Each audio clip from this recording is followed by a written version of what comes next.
Bismillahirrahmanirrahim. Assalamualaikum warahmatullahi ta'ala wabarakatuh.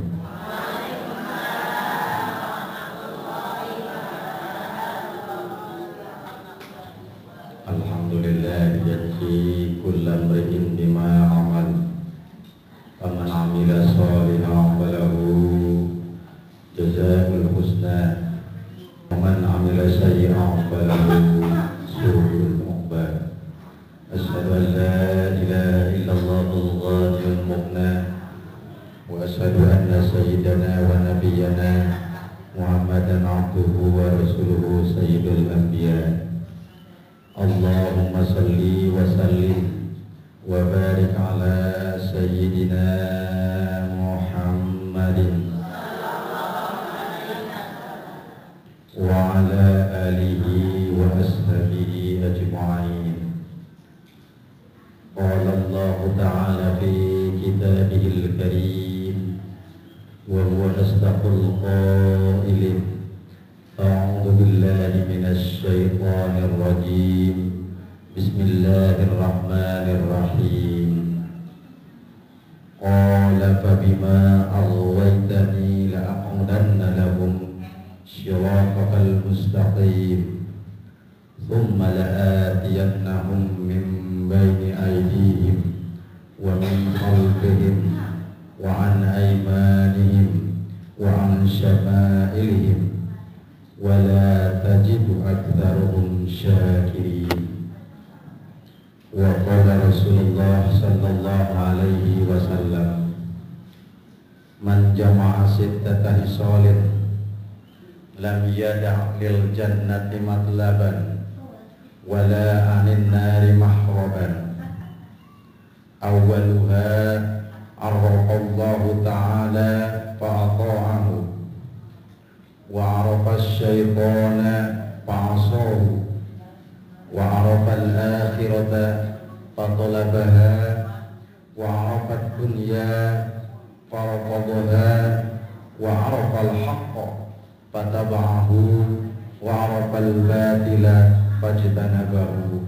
Al-hadis wal ma'na wallahu a'lam bil murad. Amma ba'd.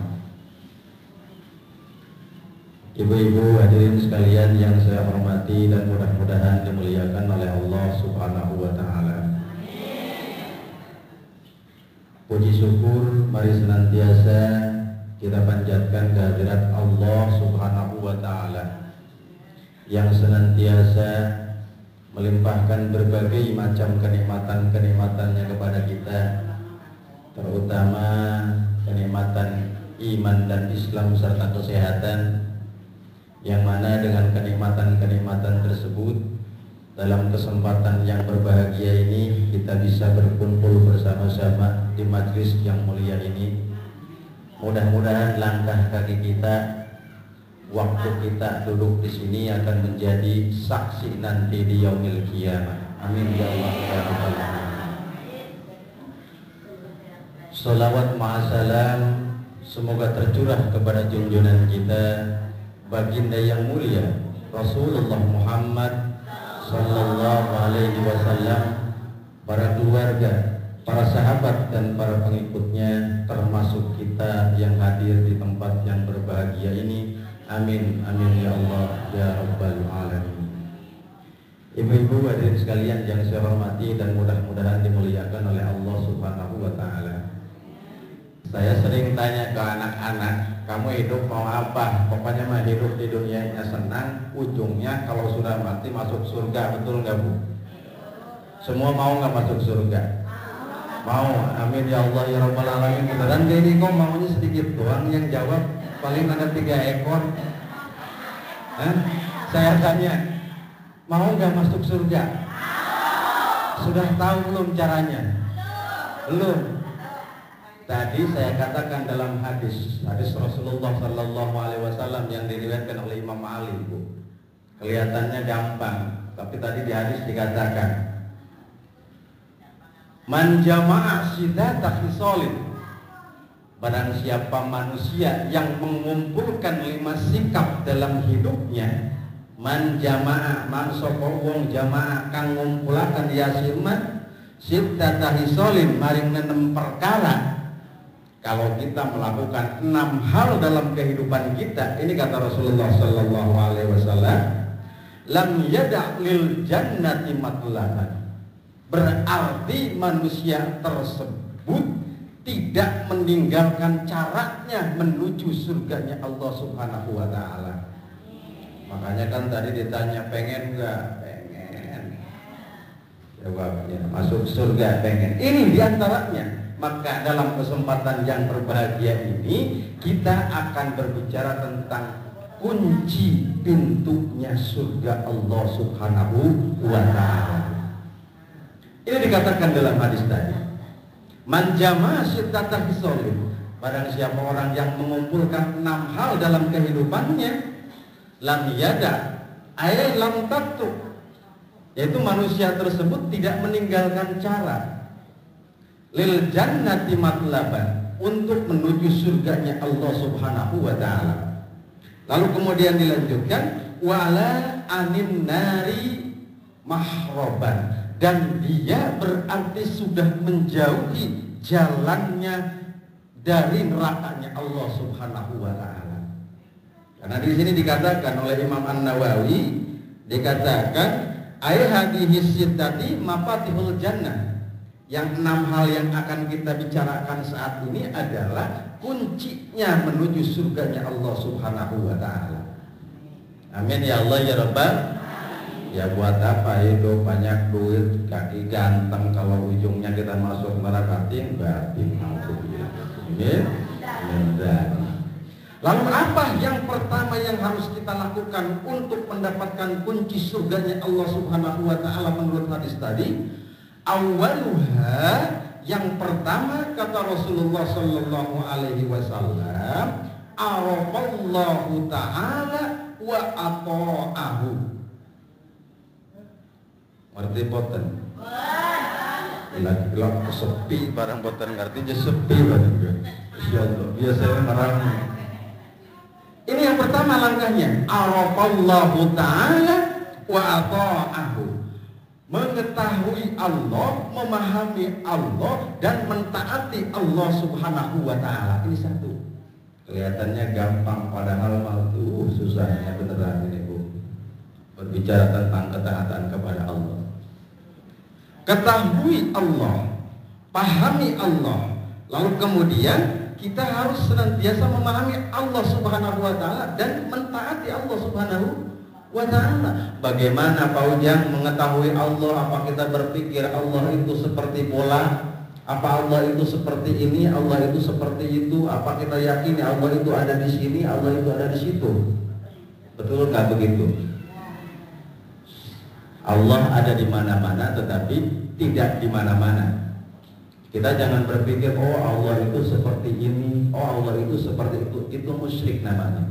Karena Allah katakan tafakkaru fi khalqillah wa la tafakkaru fi dzatillah. Berpikirlah kamu tentang ciptaan Allah, jangan berpikir tentang Allah Subhanahu wa ta'ala itu seperti apa. Jangan, tetapi harus diyakini di dalam hati bahwa Allah itu ada. Buktinya ada semua dunia ini, itu adalah bukti adanya Allah. Yakini Allah itu ada, imani Allah itu ada. Satu langkah menuju surga Allah, satu kunci dari Allah Subhanahu wa ta'ala untuk kita. Lalu bagaimana kalau begitu kita meyakini, membuktikan keimanan kita kepada Allah? Ada 2 hal yang harus kita lakukan kalau kita mengaku kita itu meyakini adanya Allah. Yakni tadi dikatakan arafallahu ta'ala, ketahui Allah, pelajari tentang Allah, wa ata'ahu, dan taat kepada Allah. Kalau berbicara ketaatan Bu, yang namanya taat itu kan ada 2 aspek, ada 2 hal. Bu, lanjut boten. Lanjut, ngantuk boten. Mau ke bina-bina kalau masih cebus ngantuk.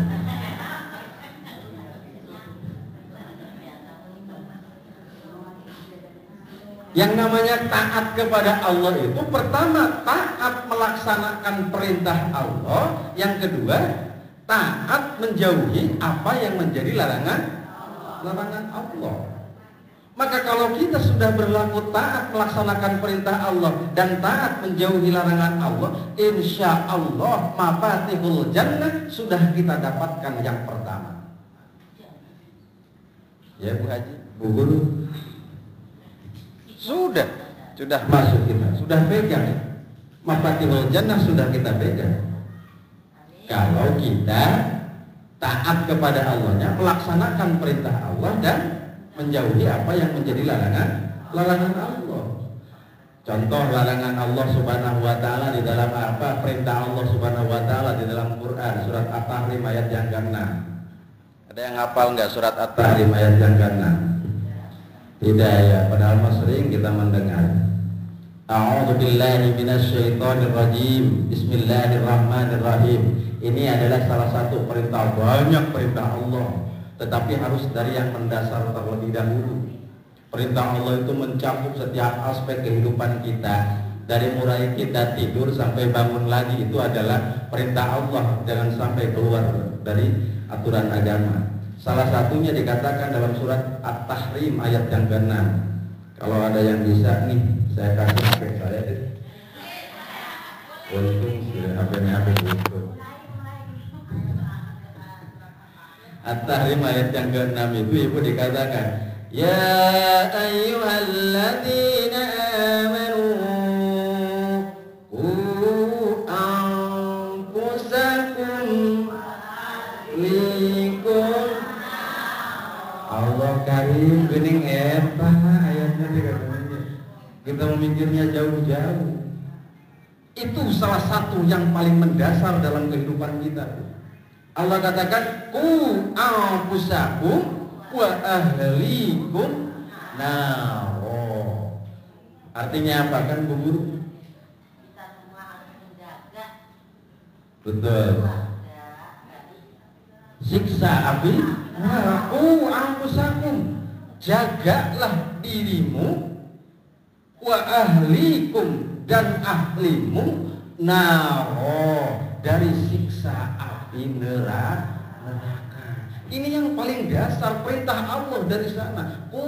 Anfusakum, jaga dirimu, keluargamu dari siksa api neraka. Ini salah satu kuncinya. Taat kepada Allah, laksanakan perintah Allah. Apa buktinya? Itu tadi salah satunya. Kita diperintahkan untuk menjaga diri kita, menjaga ahli kita, dan menjaga seluruh yang ada dalam keluarga kita dari siksa api neraka. Makanya yang namanya ahli itu kan pertama dalam keluarga ada suami, yang kedua ada istri, yang ketiga ada anak. Bu ya, bagaimana mafatihul jannah, kunci pintu surga itu akan diberikan kepada kita? Kalau seorang suami misalkan, agama melarang suami bersikap dayus. Apa dayus, Bu? Allah, kalau ujian sudah lulus dulu. Ya. Oh, cemburunya bukan cemburu buta. Cemburu buta kalau lakinya begitu baru cemburu, bukan itu yang dikatakannya cemburu di sana. Masuk dalam kategori dayus, dalam kategori kita tidak menjaga keluarga kita dari siksa api neraka. Kalau seorang suami tidak merasa cemburu jikalau istrinya melakukan hal-hal yang bertentangan dengan agama. Galak-galak kita sepupu sih. Katakan di sana, suami dayus itu. Suami dayus, Allah sudah memperingatkan, suami yang dayus tidak akan mencium bau surganya Allah Subhanahu wa taala. Mencium saja tidak boleh, apalagi masuk. Bukan artinya atau untung tak dari mencium doang tidak boleh mah, yang penting mah masuk, bukan begitu. Mencium saja tidak boleh, apalagi masuk. Nah, suami yang dayus dia tidak menjalankan kewajibannya sebagaimana syariat, maka itu bukti kalau dia tidak menjalankan fungsi untuk menjaga keluarganya, dijauhkan dari api neraka. Suami dayus itu tidak cemburu, ngedeleng. Nah itu mah apa lagi? Istrinya nggak mau belajar baca Quran, boten diajari. Wenten ngriki boten ngriki, insyaallah gimana ngrikun. Di sini bangkit sedanten. Amin ya Allah ya Rabbal alamin. Lalu masuk juga suami yang dayus itu kalau suami menafkahi keluarganya dari hal-hal yang tidak dibenarkan oleh aturan agama. Kalau dia jualannya barang haram, caranya nipu, bohong. Kalau dia kerjanya dicampuri segala-gala. Maka itu termasuk dayus, suami itu. Koruptor malah lebih dayus itu mah ya. Masya Allah, ada di sana mah di kampung saya orang koruptor, waduh Gusti, Masya Allah, bahkan Bu Guru orang katanya hasil dari kejahatan ngambil barang orang dipakai untuk infak dan sedekah juga tertolak di hadapan Allah Subhanahu wa taala. Tidak jadi itu. Ya. Itu dayus namanya kalau suami melakukan itu. Yang penting mah banyak dibawa ke rumah kasih anak-anak, Masya Allah. Ini dayus namanya.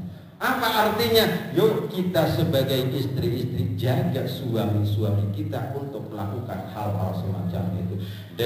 Ucapkan kayak iya baik ngomongnya. Lagi mau ngaturan dia pun dalam kehidupan wallahu a'lam farduhu ilallah. Yang penting kita ikhtiar, kita berhati-hati itu saja. Ya Bu ya, ini mah dalam rangka wa tawasau bil haq wa tawasau bis sabr. Kalau kita tidak mengingatkan itu, kita termasuk orang yang berdosa di dalamnya. Ini Bu, dalam keluarga saja. Anfusakum wa ahlikum nar. Jaga dirimu, jaga keluargamu dari siksa api neraka agar kamu mendapatkan mafatihul jannah, agar kamu mendapatkan kunci surga dari Allah Subhanahu wa taala. Karena yang pertama, arafallahu ta'ala wa ata'ahu, taat akan perintah dan taat terhadap larangannya. Dalam keluarga itu setelah suami ada istri. Kalau suami dayus, kalau istri istilahnya apa Bu? Kalau untuk suami yang keluar dari aturan agamanya namanya dayus. Kalau untuk istri apa namanya? Di sini mah pura-pura pada tawadhu KB, di sini mah ditanyanya juga. Namanya kalau untuk ibu-ibunya, kalau istri namanya nusuj. Ya, nusuj itu adalah keluar dari aturan agama, sikap dan perilaku seorang istri. Sama rusaknya juga, dia diharamkan oleh Allah mencium bau surga dari Allah Subhanahu wa taala. Allah Muhammad Rasulullah subhanallah alhamdulillah wa la ilaha illallah Allahu akbar. Di sini mah enggak kok jadi pada diem, saya jadi gak enak ini ngajinya. Ngeri dia. Istri itu termasuk nujud kalau dia yang pertama tidak taat terhadap suaminya selama suaminya menyuruh kepada aturan agama Allah dan tidak menyuruh kepada kemaksiatan. Seorang istri misalkan mah boten usah ngaji ya, seniki mah bapaknya ayo ngobrol ngobrol panjang gitu ya. Ngobrol dawe ya, salah Bu Haji ya. Ngobrol panjang. Tetap baik berangkat itu ngaji. Masya Allah, ini sudah termasuk dalam kategori nusuj. Dia tidak taat kepada suami. Taat seorang istri itu ta'atuz zauj bi ghairi maksiyah. Apapun urusannya, selama suami tidak menyuruh kepada kemaksiatan, taat tunduk patuh kepada suami dalam kondisi apapun.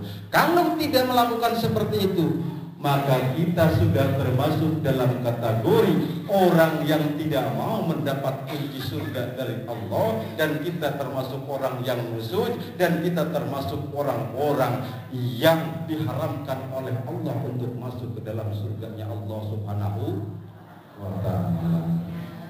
Mau nggak begitu? Enggak, di sini mah insya Allah. Ini mah cuma tambahan pemahaman buat kita. Bu, Itu tidak datang. Atau keluar rumah tanpa izin ke suami. Itu adalah termasuk nusuj bagi seorang perempuan. Ingat dalam sebuah riwayat dikatakan pas saat Rasulullah Shallallahu Alaihi Wasallam mau berangkat perang Badar, ada seorang sahabat sudah berpesan kepada istrinya, Bu, kok ini kayak pengajian pengantenan Pak Ujang, ya tidak apa-apalah, yang penting mah ilmu. Ya, Rasulullah pernah berperang Badar bersama sahabat. Ada seorang sahabat sebelum berangkat dia berpesan kepada istrinya, wahai Fulana, selama saya berangkat berperang bersama Rasulullah, apapun yang terjadi pada dirimu dan rumah ini, kamu tidak boleh keluar dari rumah. Pesan sahabat itu sebelum berangkat berperang bersama Rasulullah. Beli ikan apa? Ada, manfaatkan yang ada di sana. Ini kisah para sahabat. Lalu kemudian singkat kata dan singkat cerita perang di sana Rasulullah bersama sahabat. Orang tua si istri yang di rumah ini sakit keras, sakit yang sudah tidak ada obatnya, sehingga dia menjelang sakaratul maut. Tetangganya datang kepada si istri ini, ya Fulana, orang tua kamu sedang sakit keras, tolong tengok dulu. Apa jawab si istri ini? Saya tidak mau keluar karena suami saya sudah berpesan bahwa apapun yang terjadi saya tidak boleh keluar rumah. Saya tidak mau. Padahal ibunya itu yang sakit. Sampai 3 kali bolak-balik tetap si istri ini kukuh, saya tidak mau keluar karena pegang teguh amanat dari suaminya. Lalu meninggallah, singkat cerita. Rasulullah pulang bersama sahabat si suaminya tadi. Tetangganya ngadu, ya Rasulullah, si Fulana istrinya si Anu ini kelewatan. Ibunya mau meninggal, tidak mau dia untuk nengok ke sana berangkat. Padahal sudah bolak-balik untuk diperintahkan. Kenapa, kata Rasul? Karena seperti ini, seperti ini, seperti ini. Apa jawab Rasulullah Shallallahu Alaihi Wasallam? Orang tua perempuan ini sudah meninggal dalam husnul khatimah dan langsung masuk ke dalam surganya Allah tanpa hisab dengan perantaraan ketaatan istri ini terhadap suaminya. Allah karim. Gampang. Kunci surga itu akan datang jikalau kita jaga keluarga kita dari siksa api neraka. Saya berpesan yang masih punya suami, yang masih punya pasangan, taat, ta'atuz zawj bi ghairi maksiyah, apapun itu. Lanjut boten, Bu. Lanjut nggih.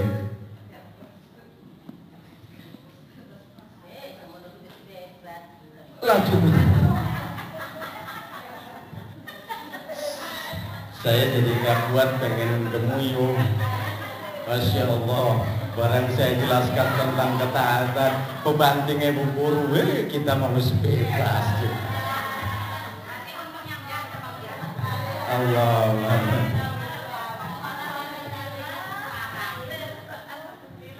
Boten bangkit ngomong malih kula disambut dari mongkon. Nggih. Masya Allah. Kembali, jaga dirimu, keluargamu, ahlimu dari siksa api neraka, sehingga mafatihul jannah itu akan datang kepada kita. Pengen surga ado ikiting parkan ke, jaga ke, itu adalah kuncinya. Kunci surga dari Allah Subhanahu wa taala, mafatihul jannah akan datang. Ini untuk perempuan, untuk istri-istri. Tidak boleh keluar tanpa izin, taat kepada suami. Lalu kemudian hindari badiyatul lisan. Apa tuh badiyatul lisan itu? Cangkemeku, jagaku, kotor. Layakan ibu-ibu lain kan? Masya Allah, ini mah bukan curhat yang batin naudzubillah, bukan. Ini mah ajaran agama maksudnya ya. Tapi di sini dikatakan badiyatul lisan, orang yang jelek ucapannya, terutama si istri itu. Kalau istri jelek ucapannya, 40 hari 40 malam sholatnya tidak akan diterima oleh Allah Subhanahu wa taala kalau istri punya ungkapan jelek terhadap suaminya. Allah karim, abot amat ya Allah ya Rabbi. Ibu yang pojokan paling pojok kok langsung cengar-cengir boten jelas kok. Masya Allah. ya. Masya Allah, ini mah bukan bermaksud nyinggung. Ada yang tersungging mah ya terserah itu. Ya. Nah kalau suaminya serong kanan serong kiri, kalau istrinya harus diam saja. Ya, yang penting begini, dalam kapasitas apapun seorang suami, walaupun dia melakukan kesalahan, kategorinya dia masih tetap suami kita. Ya kan Bu Guru ya? Maka harus dijaga di sana. Kalau budaya kita kan lain, suaminya ngomong satu kata, istrinya mah berapa? 3 kalimat. Masya Allah. Masya Allah. Itu kan suaminya, Masya Allah. Itulah jaga badiyatul lisan. Perempuan yang jelek ucapan terhadap suaminya berarti itu sudah masuk dalam kategori orang yang tidak menjaga dirinya dan keluarganya dari siksa api neraka, seolah-olah dia sudah menjerumuskan diri ke dalam nerakanya Allah. Masya Allah, suami mau berangkat kerja nong, kunci ning pundi nong, iku kang ning riku ning meja, ibunya lagi nyuci kuning buriku, lagi nyuci. Iku kang, ning meja kang. Si kakangnya gelat iku set nyari, nggak ada. Waduh, itu giginya sudah semakin naik ke gigi 2 tuh. Tak. Naik kan? Bahasanya juga semakin meningkat. Yang tadinya nong, sekarang tekanannya udah lain. Nong, wasya. Ning pundi. Tek, baik kan? Jawab lagi nih, gelati saus ning riku kang. Semakin tuh, iya kan? Itu dari kunci itu awalnya. Barang itu nggak ketemu juga ibunya, langsung kan dari tempat cucian juga langsung keluar. Bapak mah orang nggak melihat, ibu mah bekerja, nyuci lah, ngurus anak segala. Sampai keluar. Allah kan jaga.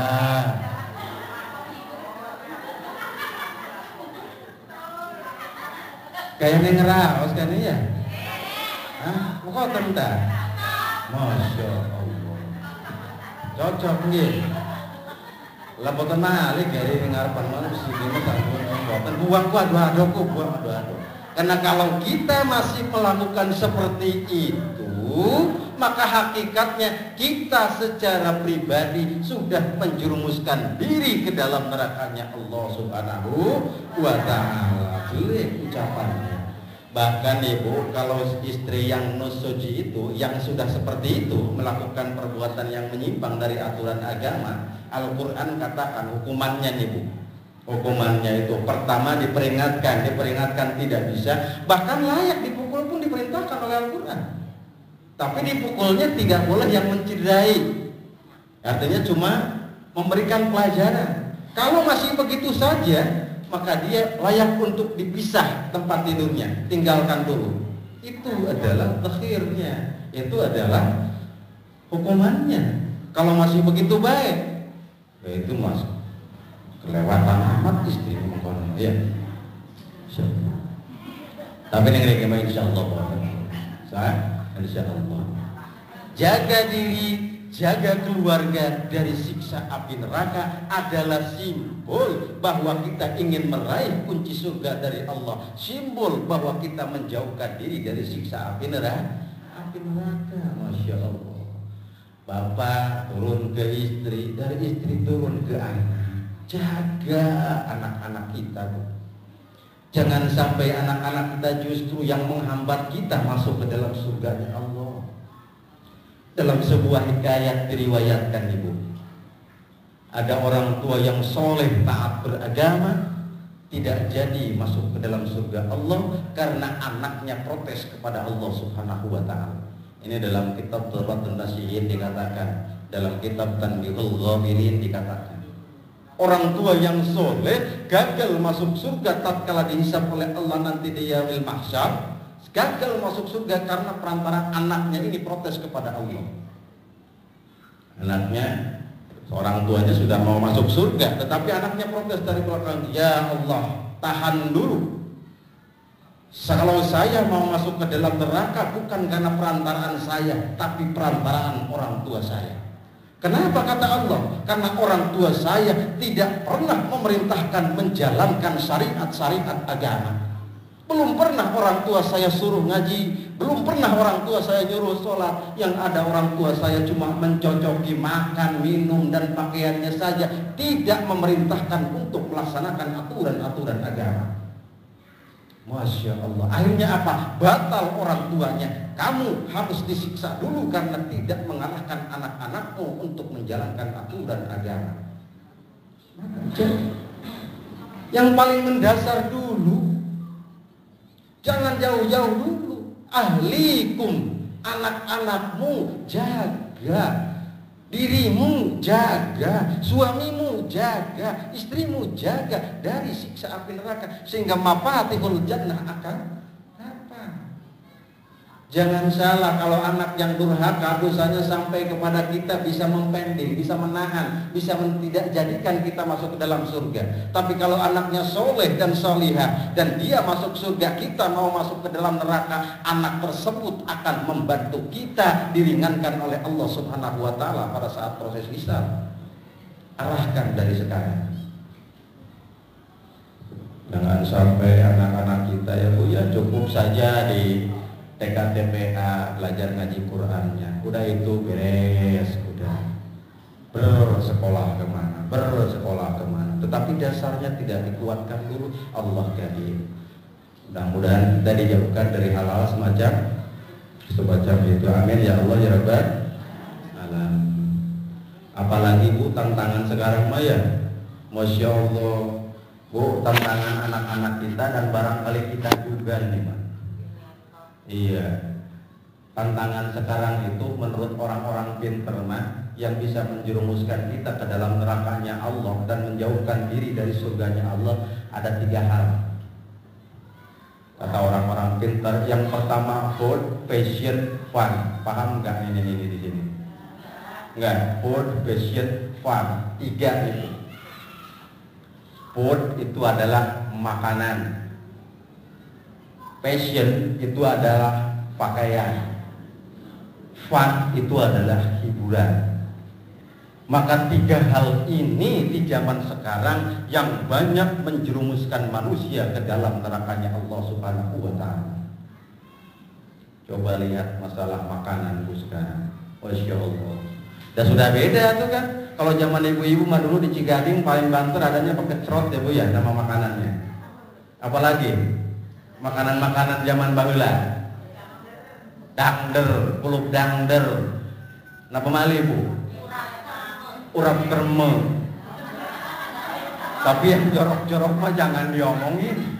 Ya, saya pas datang ke Cigading pertama kali ngelihat kue ini kue apa? Kue anu astagfirullahaladzim kata saya. Mungkin ada yang paham banyak kali nama-nama di sini Mas. Apa? Nanti sajalah di luar.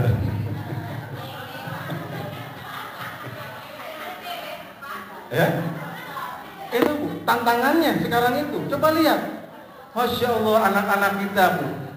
Kalau di rumah dipotongin ayam dan makannya kurang semangat. Pengennya apa? Itu katanya pengennya fried chicken.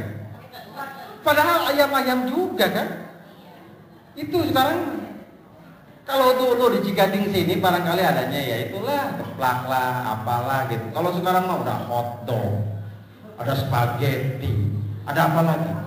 Bahkan orang-orang sekarang sudah tidak lagi mempertimbangkan apa yang masuk ke dalam perut, apa halal atau haram. Yang penting enak dielek baik. Padahal Bu, kalau ada sari-sari makanan yang masuk ke dalam darah anak-anak kita dan kita sendiri, hakikatnya kata Rasulullah, darah yang mengalir di dalam tubuhnya adalah darah api neraka. Na'udzubillah. Food, makanan. Masya Allah. Sekarang mau betul Bu, makanan itu. Tuh, dari makanan saja. Masya Allah, makanya hati-hati betul Bu ya kalau sekarang makanan-makanan yang memang belum kelihatan halalnya diperhatikan Bu.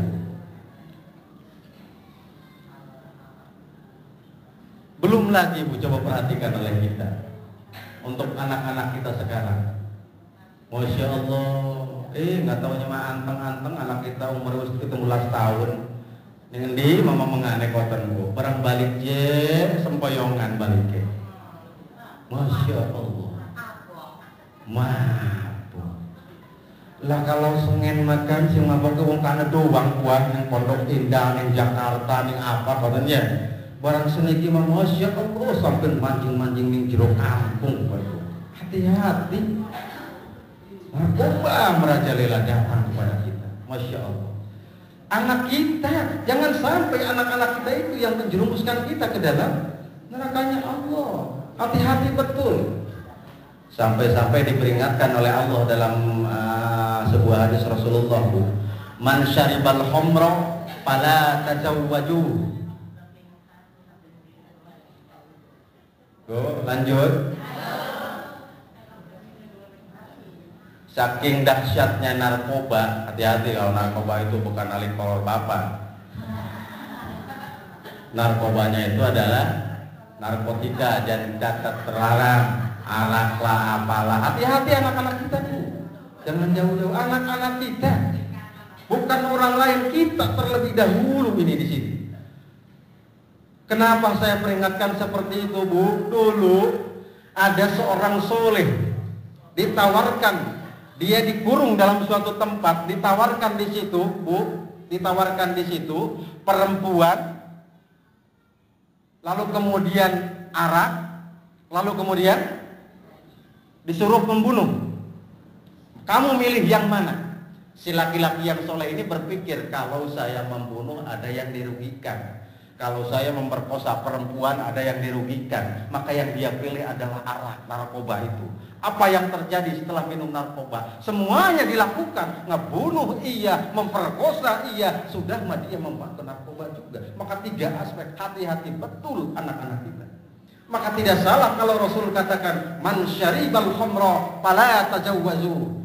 Ibu punya anak perempuan, jangan dikawinkan dengan orang yang suka minum arak. Fala tazawwaju, tidak boleh.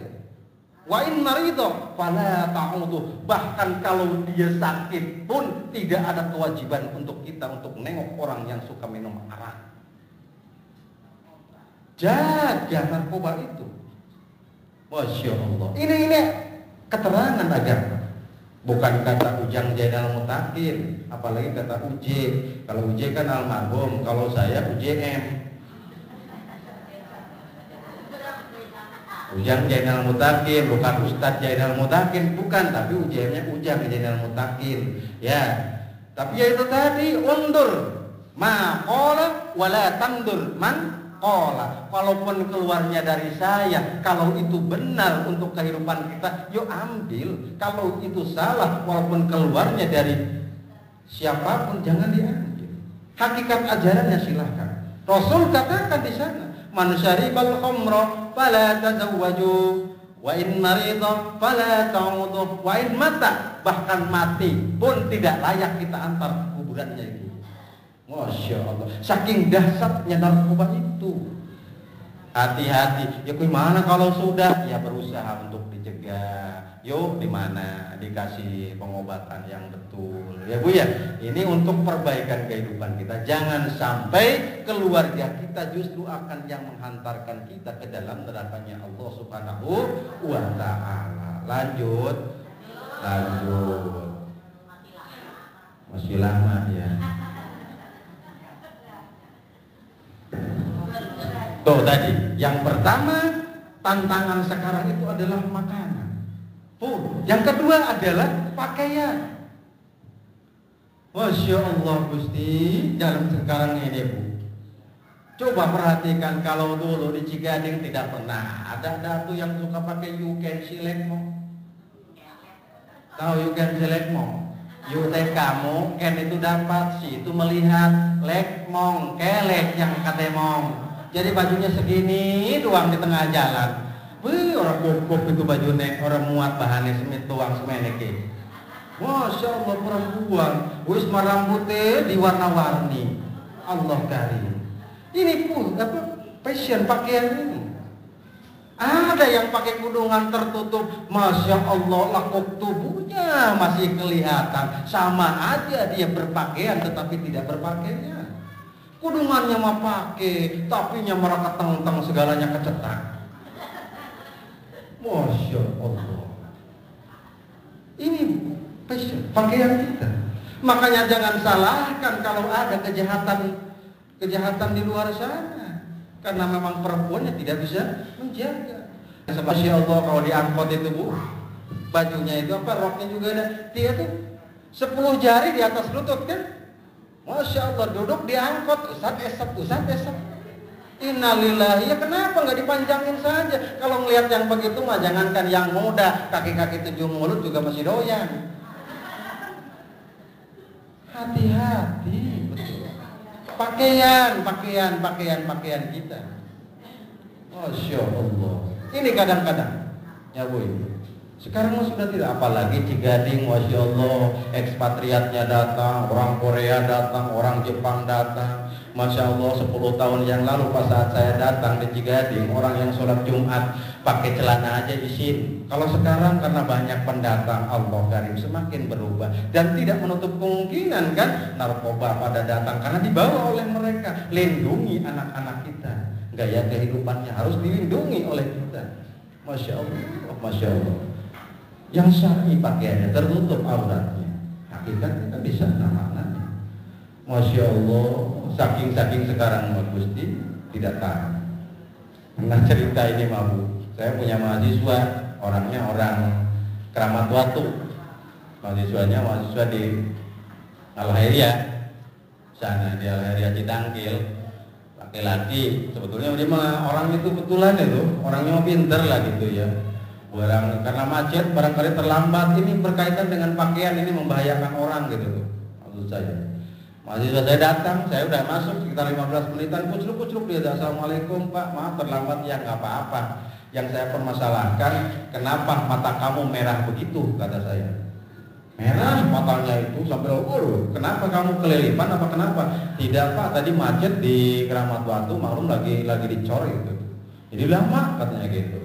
Lalu kenapa, kata saya. Iya Pak, barang begitu ada anak SMA katanya gitu. Anak SMA pakai kainnya segini ini Pak, yang 10 jari di atas lutut itu. Ya Pak tuh Pak, kalau nggak dilihat sayang, dilihat ingat dosa katanya gitu. Makanya saya ingat kata hadis Rasulullah, pandangan pertama adalah rahmat, yang penting tidak ngedip dulu. Saya mah sampai melotot aja katanya, saya sampai merah juga dilihatin itu biar tidak dosa. Masya Allah,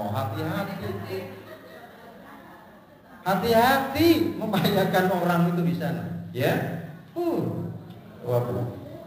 makanan, pakaian, lalu kemudian yang berikutnya yang bisa menghantarkan keluarga kita, anak-anak kita, keluarga kita kepada nerakanya Allah dan menjauhkan dari surganya Allah. Itu setelah tadi makanan, pakaian, yang ketiga hiburan. Masya Allah. Kalau dulu zaman kita, zaman ibu-ibu mah apalagi barangkali ibu-ibu main di luar, orang tua tenang, paling khawatirnya jatuh dari pohon, ya Bu ya, paling kan begitu. Coba kalau anak-anak sekarang ada di kamar sekalipun, dia harus betul-betul kita perhatikan. Kenapa? Karena kejahatan mata sudah masuk ke dalam kamar. Wih, dikira mah anteng-anteng di kamar lagi apa? Bogalema mekoten ya, dia itu lagi kemana-mana, ngelihatnya juga yang tidak layak, main internetan, pakai komputer, pakai segala di kamarnya. Iya, tenangnya mah di kamar, tetapi bahayanya jauh daripada yang di luar sana. Lanjut Bu. Lanjut ya. Yang ketiga itu yang bisa merusak dalam kehidupan kita, yang bisa menghantarkan ke dalam nerakanya Allah Subhanahu wa Ta'ala. Setelah tadi pun makanan, fashion, pakaian, yaitu yang ketiga hiburan. Masya Allah Bu, kalau dulu makan coba perhatikan. Kalau zaman-zaman, mungkin zaman saya aja masih begitu. Saya ingat di kampung juga. Di kampung juga kalau belum habis maghrib itu kan belajar abatasun jahabun datarojun sasatun datadamun gopaku lamun baru. Dulu mah, ya dulu mah. Coba sekarang di kampung-kampung habis maghrib. Itu padahal lampunya juga lampu templok, lampu cempol, lampu minyak tanah. Sekarang mah listrik sudah masuk, apa sudah masuk. Habis maghrib ada nggak yang kayak begitu? Di kampung saya mah tidak ada. Kalau di sini mah alhamdulillah masih ramai. Maksud saya pertahankan itu ke sana. Dan sekarang mah habis maghrib apa lagi ajab, masya Allah. Maghrib mah, masya Allah. Gitu. Lah gitu. Dibaturi pisan karo mamanya, karo abahnya dibaturi. Masya Allah. Anak-anak tidak terpelihara. Bapak ibunya kerja sampai malam jam 12. Anaknya di rumah, sege nggak ada yang ngurus, ngajinya tidak diperhatikan. Masya Allah, yang dicari dunia saja. Anak-anaknya buru-buru, ini tuh ini hurufnya, ini ngaji begini. Masya Allah. Yuk mari saja. Jangan sampai keluarga kita, anak kita itu menjadi penghantar bagi kita menuju jurang nerakanya Allah Subhanahu wa Ta'ala. Kunci surga yang pertama kata Rasulullah Sallallahu Alaihi Wasallam, mafatihul jannah itu adalah arafallahu ta'ala wa ata'ahu. Ya, ketahui tentang Allah dan taati Allah Subhanahu wa Ta'ala. Dua, yang kedua. Tadi yang pertama kunci surga itu menurut Rasulullah.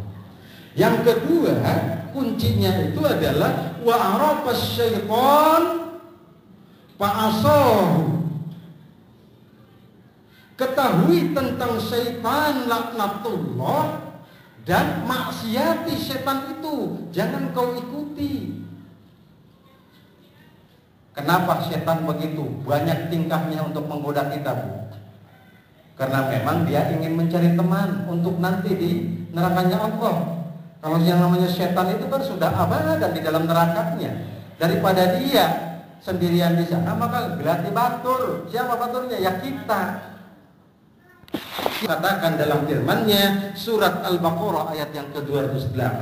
Ya ayyuhalladzina amanu dkhulu fis-silmi kafah wa la tattabi'u khutuwatis syaitan. Itu sudah jelas Allah peringatkan kepada kita itu. Yang namanya setan itu memang ngajaknya, Masya Allah, tidak bisa ketahan oleh kita. Coba bedakan kalau ibu mau pergi ke pengajian dengan ibu mau pergi arisan. Beda kan godaannya? Beda kan? Kalau ibu mau pergi yang hal-hal yang baik dengan yang tidak baik, kadang faktor pendukungnya banyak kalau untuk tidak baik. Kalau untuk kebaikan kan berat. Kalau Allah katakan, wahai orang-orang yang beriman, masuklah ke dalam Islam secara menyeluruh. Wala tattabi'u khutuwatis syaitan innahu lakum aduwwun mubin. Allah sudah memperingatkan kita. Lah yang prepon ke bawah ustaz enggak, jadi setan pintar langkih, setan pintar. Enggak. Setan yang menggoda Nabi Adam dulu itu masih ada sampai sekarang. Enggak mati, lah barang kita. Itu tadi. Dan ini janji setan kepada Allah Subhanahu wa Ta'ala. Tadi di awal saya katakan, fabima aghwaytani la aqudanna lahum shiratal mustaqim. Bu, setan diusir ke dunia kenapa, Bu? Ya? Setan diusir ke dunia kenapa? Menggoda Nabi Adam sama istrinya. Masa? Begitu ya?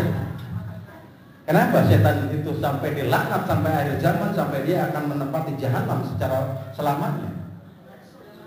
Nah, karena dia tidak mau diperintahkan sujud kepada Nabi Adam, itu adalah takabur, itu adalah sombong. Maka dosa yang paling besar dalam kehidupan itu adalah sombong. Kalau sudah sombong maka akan mengarahkan kepada segalanya. Ingat kan dalam Al-Qur'annya, sujudlah kepada Nabi Adam, kata setan, khalaqtani minan nar wa khalaqtahu min tin. Masa orang yang diciptakan dari api harus sujud kepada orang yang diciptakan kepada tanah? Itu adalah kesombongan, sehingga setan diusir oleh Allah Subhanahu wa taala dan dilaknat tidak akan masuk ke dalam surga, dilaknat menempati neraka secara selama-lamanya. Sehingga di sini dikatakan fabima aghwaytani la aqudanna lahum siratal mustaqim. Oke ya Allah, bahasa kita mah, kalau engkau melaknat saya seperti ini, fabima aghwaytani la aqudanna lahum siratal mustaqim, saya akan menggoda seluruh anak Adam dari jalan yang lurus menuju surganya Allah Subhanahu wa taala. Disimpangkan tuh semua. Di situ dikatakan, lalu dilanjutkan berikutnya Ibu, ayatnya itu. Ini Al-Qur'an surat Al-A'raf ayat yang ke-16 sampai dengan 17. Dikatakan, ya. Summa la'atiyannahum, sehingga setan itu mendatangi kita, ya Bu ya, summa la'atiyannahum min baini aydihim wa min khalfihim wa an aymanihim wa an syama'ilihim wa la tajidu aktsarahum syakirin. Bu, menurut Ibnu Katsir dalam tafsirnya dikatakan dalam ayat ini bahwa setan mengganggu dan menggoda kita itu dari 4 penjuru angin. Dari depan digoda, dari samping kanan digoda, dari samping kiri digoda, dari belakang pun digoda. Dari mana setan tidak bisa mengganggu kita, Bu?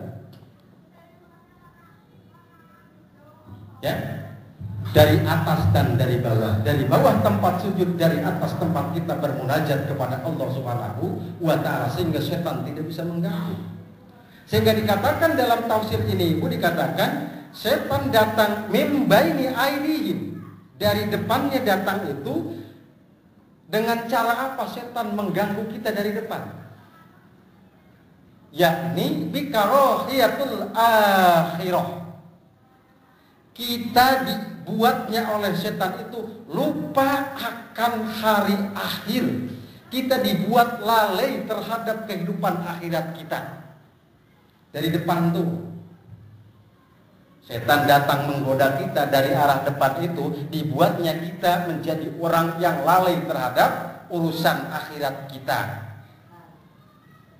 Sehingga kita lupa akan kehidupan akhir, kita lupa akan hari pembalasan, kita lupa akan hisab kubur, kita lupa akan hisab mahsyar, kita lupa akan siratal mustaqim, kita lupa akan surga dan neraka. Dilupakan oleh setan itu. Apa? Terbuai dengan kehidupan dunia.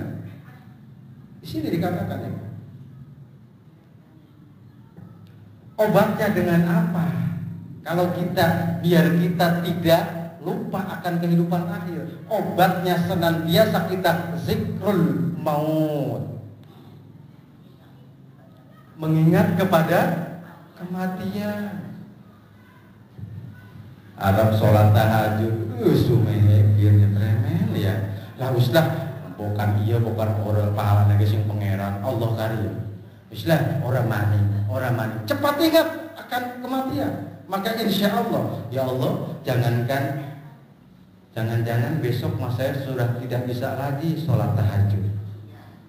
Berpikirnya seperti itu, mengingat dengan sebuah kematian. Datang kepada kita itu dari berbagai macam persoalan. Dari depan Bu, mau ibadah susah, kita dilupakan dengan siksa kubur kita. Ibu yakin nggak akan ada siksa kubur?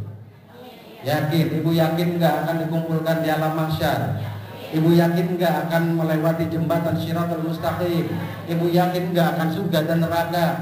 Ibu yakin nggak akan adanya hisab dari Allah Subhanahu wa taala? Yakin, kita yakin. Nah, kalau begitu taati aturan Allah, jauhi ajakan-ajakan syaitan rahmatullah.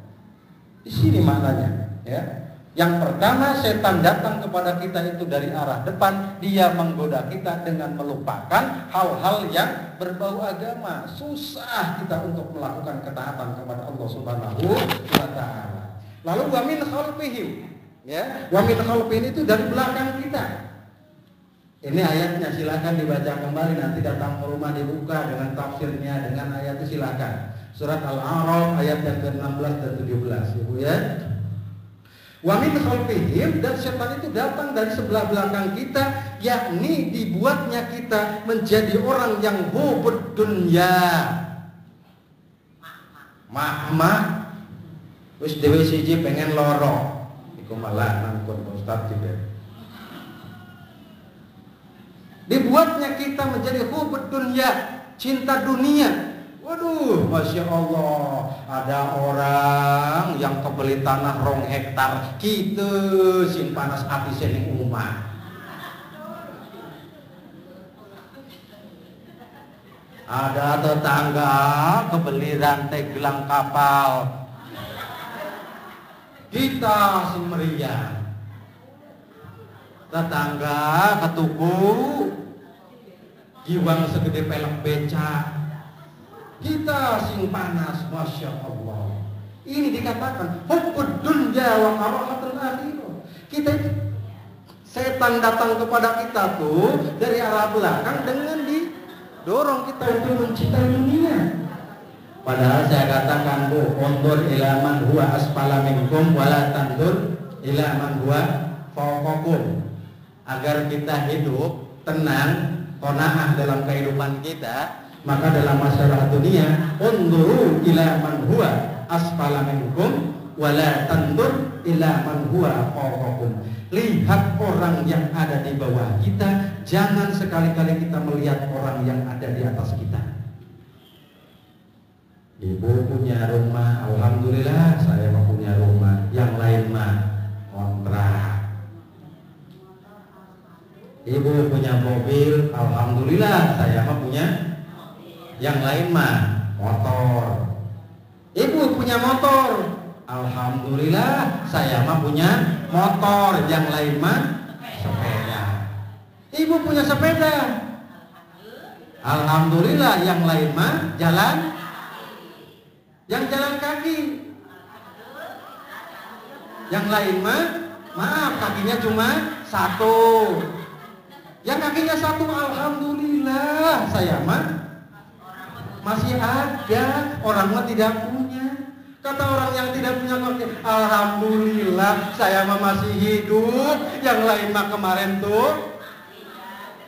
Jadi undur ila man huwa asfala minkum wala tandur ila man huwa fawqakum. Apalagi nih buat istri-istri nih, Masya Allah, Pak, bapak kan di sewu, bapak kan di kantor aja manajer, gaji semene. Masa apa sih anu anak buah bapakku, anak buah bapak, mobilnya Pak, nih bapak wis beleren dari mengkonon mah.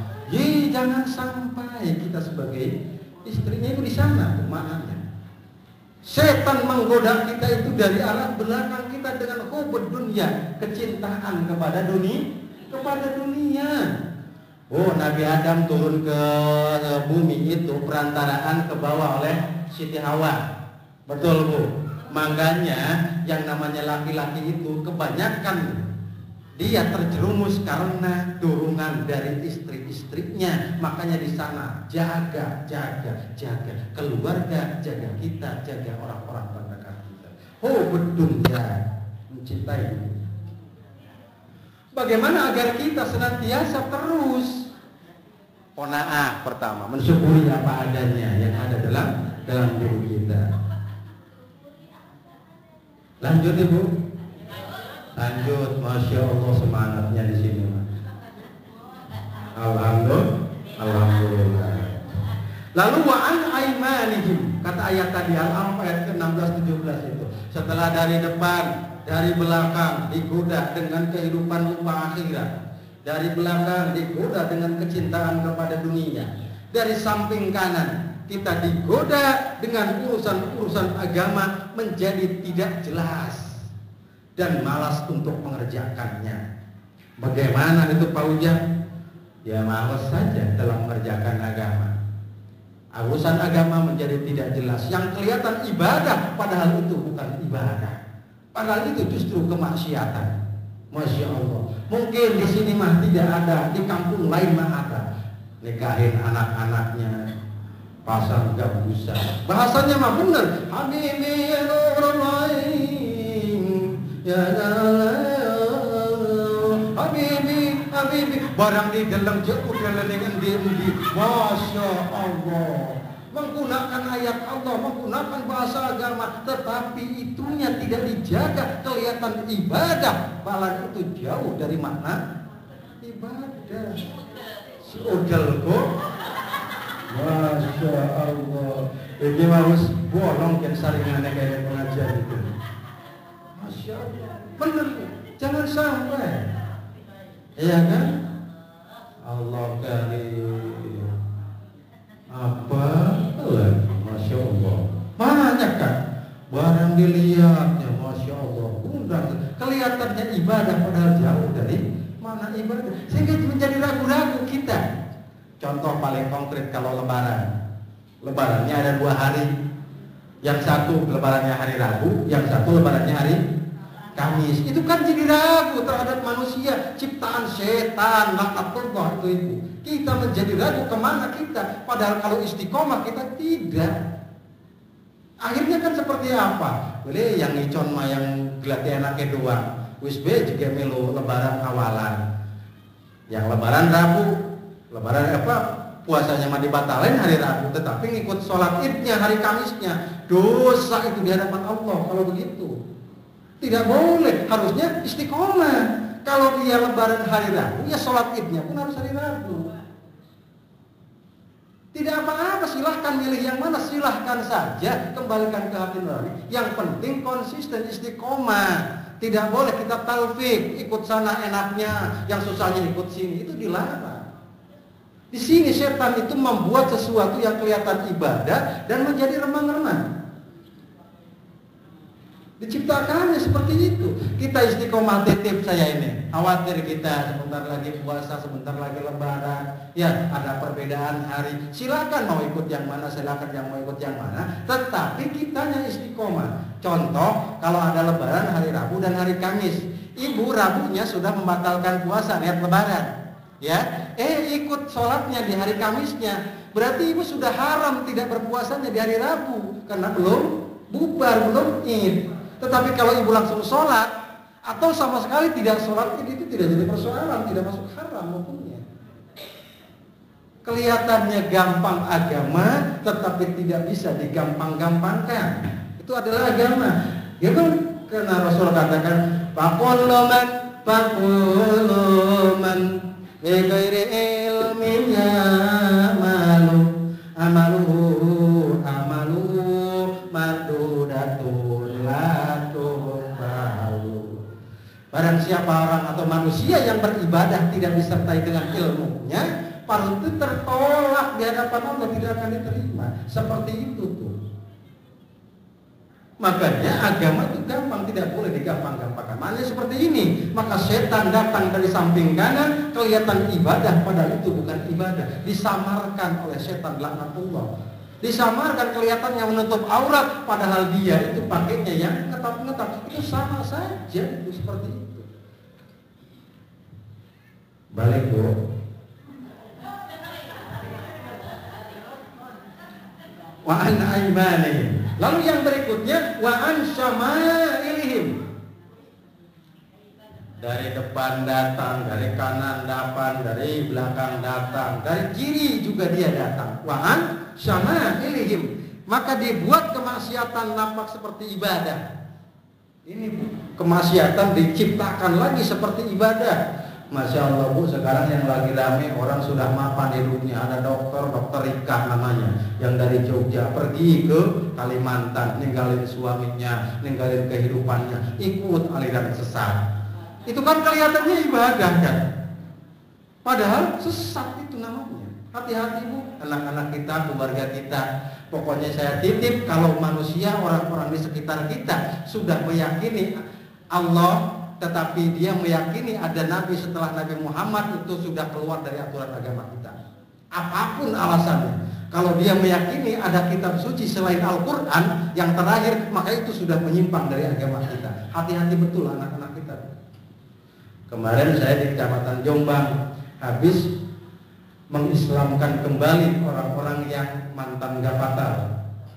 Jadi kita bersama dengan Bapak Kapolres, lalu kemudian MUI Kecamatan Jombang, kemudian dari Kepala Kabupaten Jombang dan dari penyuluh agama, lalu kemudian dari Pak Camat, kita kumpul di sana. Karena masyarakat Jombang di sana Bu, Cikicek paham nggak Bu? Iya, sebelah sana. Panggung naik Bang terus ke sana. Masya Allah Bu. Orang kampung sana ini juga tidak mau terima, kecuali kalau dia Islam kembali.